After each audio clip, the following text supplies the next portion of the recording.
ಗಣೇಶನ್ ಕೂರ್ಸೋದಕ್ಕೆ ಭಾಳಷ್ಟು ನಿರ್ಬಂಧ ಇದೆ. ನಿನ್ನೆ ಕೂಡ ಇಲ್ಲ, ಈಗ ವಿನಾಯಕನ ಹಬ್ಬ ಬರ್ತಾ ಇದೆ. ಗೌರಿ ಗಣೇಶ ಹಬ್ಬ 27ರಿಂದ ಪ್ರಾರಂಭ ಆಗುತ್ತೆ. ಗೌರಿ ಗಣೇಶ ಹಬ್ಬ ಅಂದರೆ ಸಹಜವಾಗಿ ಮಕ್ಕಳಿಗೆ ಖುಷಿ. ಎಲ್ಲ ಗಲ್ಲಿಗಳಲ್ಲೂ ಕೂಡ ಗಣೇಶ ಹಬ್ಬವನ್ನು ಮಾಡ್ತಾರೆ. ಆಮೇಲೆ ಸಣ್ಣ ಸಣ್ಣ ಗಣೇಶ ಇಡ್ತಾರಲ್ಲ, ಅವ್ರಿಗೇನು ಪರ್ಮಿಷನ್ಸ್ ಏನು ಬೇಕಾಗೋದಿಲ್ಲ. ಸ್ವಲ್ಪ ರಸ್ತೆ ಎಲ್ಲನೂ ಬಂದ್ ಮಾಡ್ತಾರೆ. ಅಂಥ ಸಂದರ್ಭದಲ್ಲಿ ಮಾತ್ರ ಮಹಾನಗರ ಪಾಲಿಕೆಯವರು ಪರ್ಮಿಷನ್ ತೊಗೋಬೇಕು ಅಂತ ಹೇಳ್ತಾರೆ. 70 ಆನ್ಲೈನ್ ಸೆಂಟರ್ಸು ತೆಗೆದಿದ್ದಾರೆ, 70 ಕಡೆ. ಇದು ಪ್ರಥಮ ಬಾರಿಗೆ. ಹಿಂದೆ ಎಲ್ಲನೂ ಇಷ್ಟು ಲಿಬರಲ್ ಇರಲಿಲ್ಲ. ಎಲ್ಲರೂ ಹೋಗಿ ಕಾರ್ಪೊರೇಷನ್ ಆಫೀಸು ಅಲ್ಲೆಲ್ಲ ಹೋಗಿ ಸುತ್ತಿ KEBಗೆ ಹೋಗಿ ಎಲ್ಲ ಪರ್ಮಿಷನ್ ತೊಗೊಂಬರ್ಬೇಕಾಗಿತ್ತು. ಈಗ ಆನ್ಲೈನಲ್ಲೇ ಅಪ್ಲಿಕೇಶನ್ ಹಾಕ್ಕೊಂಡ್ರೆ ಪರ್ಮಿಷನ್ಸು ಸಿಗುತ್ತೆ. ಇನ್ನೂ ಸುಲಭ ಆಗಿದೆ, ಪರ್ಮಿಷನ್ ತೊಗೊಳ್ಳೋದು ಇನ್ನೂ ಸುಲಭ ಆಗಿದೆ.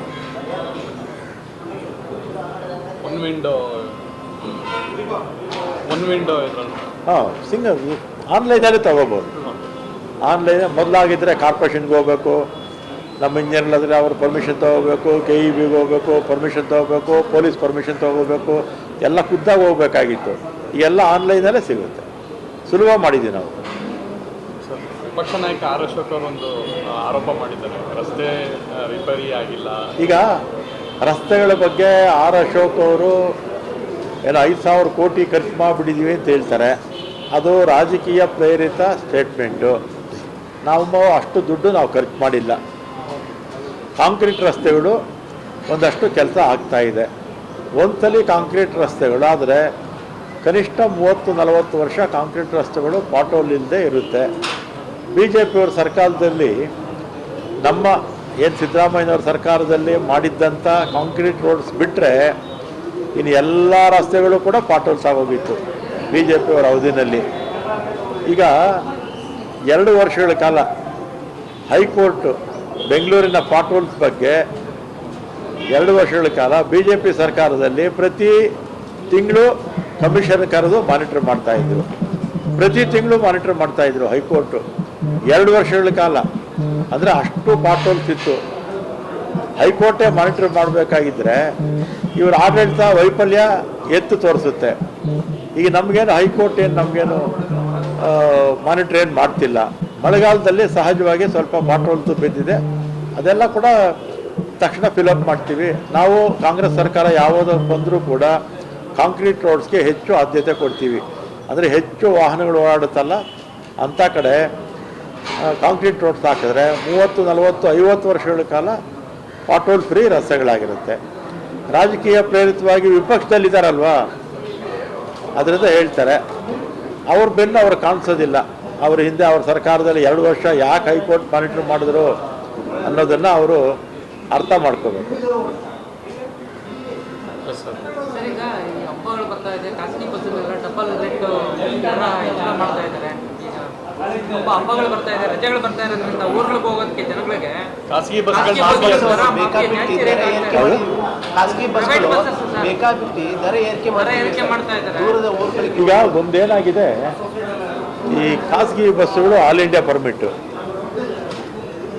ಪರ್ಮಿಟ್ಟು ಕೇಂದ್ರ ಸರ್ಕಾರ ಏನು ಮಾಡಿದೆ, ಎಲ್ಲಿ ಬೇಕಾದ್ರೂ ರಿಜಿಸ್ಟ್ರೇಷನ್ ಮಾಡ್ಬೋದು ಅಂಥೇಳಿ ಅವರು ಅಧಿಕಾರ ಕೊಟ್ಬಿಟ್ಟಿದ್ದಾರೆ. ಈ ನಮ್ಮ ರಾಜ್ಯದಲ್ಲಿರ್ತಕ್ಕಂಥವ್ರೆ ಟ್ಯಾಕ್ಸ್ ಕಡಿಮೆ ಅಂತೇಳಿ ಎಲ್ಲೋ ಮಿಜೋರಾಮು ಮತ್ತು ಗೋವಾ, ಪಾಂಡಿಚೇರಿ ಎಲ್ಲೆಲ್ಲೋ ಹೋಗಿ ರಿಜಿಸ್ಟ್ರೇಷನ್ ಮಾಡ್ಕೊಂಡು ಬರ್ತಾರೆ. ಈಗ ಅದಕ್ಕೊಂದು ಕಾನೂನು ತರಬೇಕು ಅಂತ ಯೋಚನೆ ಮಾಡ್ತಾಯಿದ್ದೀನಿ. ಅವ್ರು ಓಡಿಸ್ಲಿ ಬಸ್ಸು, ಅದಕ್ಕೆ ನಮಗೇನು ಅಡ್ಡಿ ಏನೂ ಇಲ್ಲ. ಆದರೆ ಹಬ್ಬದ ಸಂದರ್ಭದಲ್ಲಿ ಮತ್ತು ಲಾಂಗು 4-5 ದಿನ ರಜಾ ಬಂದಂಥ ಸಂದರ್ಭದಲ್ಲಿ ಆ ಸಮಯವನ್ನು ದುರುಪಯೋಗ ಮಾಡಿಕೊಂಡು 2 ಪಟ್ಟು 3 ಪಟ್ಟು ಜಾಸ್ತಿ ಮಾಡ್ತಾರೆ.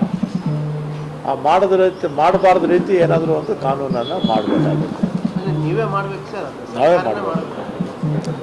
ಏನಾಗುತ್ತೆ, ಕೆಲವು ಸೆಂಟ್ರಲ್ ಗೌರ್ಮೆಂಟು ಈಗ ಎಲೆಕ್ಟ್ರಿಕ್ ಇದಕ್ಕೆ ಪರ್ಮಿಟೇ ಇಲ್ಲ ಅಂತ, ಆಟೋಗಳಿಗೆ ಅದಕ್ಕೆಲ್ಲ ಪರ್ಮಿಟೇ ಇಲ್ಲ ಅಂತ ಮಾಡಿಬಿಟ್ಟಿದ್ದಾರೆ.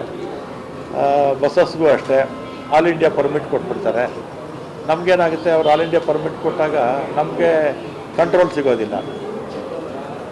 ಅದರಿಂದ ಸ್ವಲ್ಪ ಆಗುತ್ತೆ. ನೋಡೋಣ, ಯೋಚನೆ ಮಾಡಿಲ್ಲ ಅಡ್ವೊಕೇಟ್ ಜನರಲ್ ಹತ್ರ. ಅವ್ರ ಬಸ್ಸಸ್ ಓಡಿಸೋದಕ್ಕೆ ನಮ್ದು ಏನೂ ಅಡ್ಡಿ ಇಲ್ಲ. ಆದರೆ ದುಪ್ಪಟ್ಟು ಜನರ ಹತ್ರ ವಸೂಲಿ ಮಾಡೋದು ಸಹಜವಾಗಿ ಜನರಿಗೆ ಕಷ್ಟ ಆಗುತ್ತೆ. ಅದನ್ನು ಅವರು ಅರ್ಥ ಮಾಡ್ಕೋಬೇಕು. ಸಾಮಾನ್ಯವಾಗಿ ಬಸ್ ಸಿಗಲ್ಲ ಅಂತ ಈ ರೀತಿ ಖಾಸಗಿ ಬಸ್ಗಳು ಡಿಪೆಂಡ್ ಆಗ್ತದೆ. ನಾವೇನು ಮಾಡ್ತೀವಿ, ನಾವು ಹಬ್ಬದ ಸಂದರ್ಭದಲ್ಲಿ ಅಥವಾ ದೀರ್ಘ ರಜೆಗಳು ಬಂದಂಥ ಸಂದರ್ಭದಲ್ಲಿ ನಮ್ಮ KSRTC 4 ಕಾರ್ಪೊರೇಷನಿಂದ ಒಂದು 2,000 ಬಸ್ಸಷ್ಟು ನಾವೇ ಹಾಕ್ಬಿಡ್ತೀವಿ. ಈಗ ನಾವು ಹಾಕದೇ ಇದ್ದರೆ ಅವ್ರು ಇನ್ನೂ ಜಾಸ್ತಿ ಬೆಲೆ ತಗೊಳ್ಳೋರು, ಇದು ರೇಟ್ಸು ಜಾಸ್ತಿ ಮಾಡೋರು. ನಾವೇ 2,000 ಬಸ್ ಹಾಕ್ಬಿಡ್ತೀವಿ ಹಬ್ಬದ ಸಂದರ್ಭದಲ್ಲಿ. ಎಲ್ಲ ಹಬ್ಬದ ಸಂದರ್ಭದಲ್ಲಿ ನಾವೇ ಹಾಕ್ತೀವಿ. ಈಗ ಓಣಂ ಬರ್ತಾ ಇದೆ, ಅವ್ರಿಗೆ ಅನುಕೂಲ ಆಗಲಿ ಅಂತೇಳಿ ನಾವು ಅಲ್ಲೆಲ್ಲ ಕೇರಳ ಎಲ್ಲ ಕಡೆ ಹಾಕ್ಕೊಡ್ತೀವಿ. ಬೇರೆ ರಾಜ್ಯಗಳಿಗೂ ಎಕ್ಸ್ಟ್ರಾ ಬಸ್ಸಸ್ ಓಡಿಸ್ತೀವಿ. ಹಾಂ, ಎಲ್ಲ ನಮ್ಮ ರಾಜ್ಯದಲ್ಲೂ ಹಾಕ್ತೀವಿ, ಎಲ್ಲ ಕಡೆನೂ ಹಾಕ್ತೀವಿ.